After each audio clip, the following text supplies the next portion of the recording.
Secangkir pengharapan untuk mengawali hari ini. Renungan pagi tanggal 6 Agustus.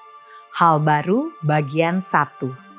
Efesus 2 ayat 8 berfirman, "Sebab karena kasih karunia kamu diselamatkan oleh iman.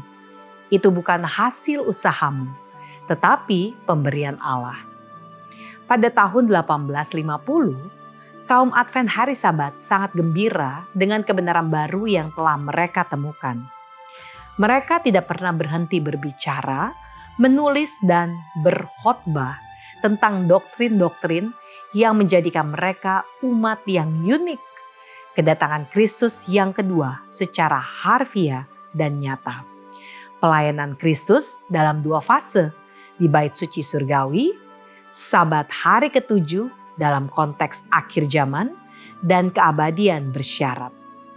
Ketika dilihat melalui ruang lingkup pekabaran 3 malaikat dalam Wahyu 14, doktrin-doktrin tersebut membentuk satu perangkat teologi yang kuat, sesuatu yang layak dibanggakan.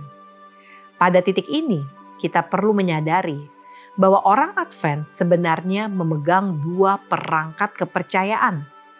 Perangkat pertama mencakup doktrin yang mereka anut, yang sama dengan orang Kristen lainnya.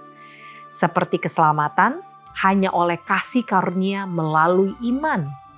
Pentingnya Alkitab sebagai satu-satunya penentu kebenaran doktrin.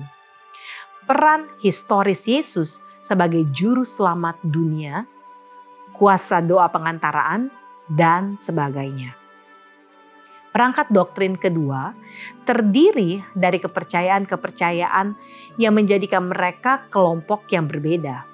Kepercayaan-kepercayaan yang membedakan mereka dari umat Kristen lainnya, seperti Sabat dan ajaran tentang tempat kudus surgawi.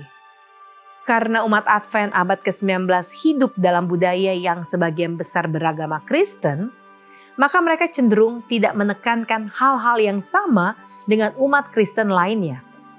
Lagi pula, mengapa harus mengkhotbahkan kasih karunia yang menyelamatkan kepada umat Baptis atau pentingnya doa pengantaraan kepada umat Metodis ketika mereka sudah sangat mempercayai ajaran-ajaran tersebut?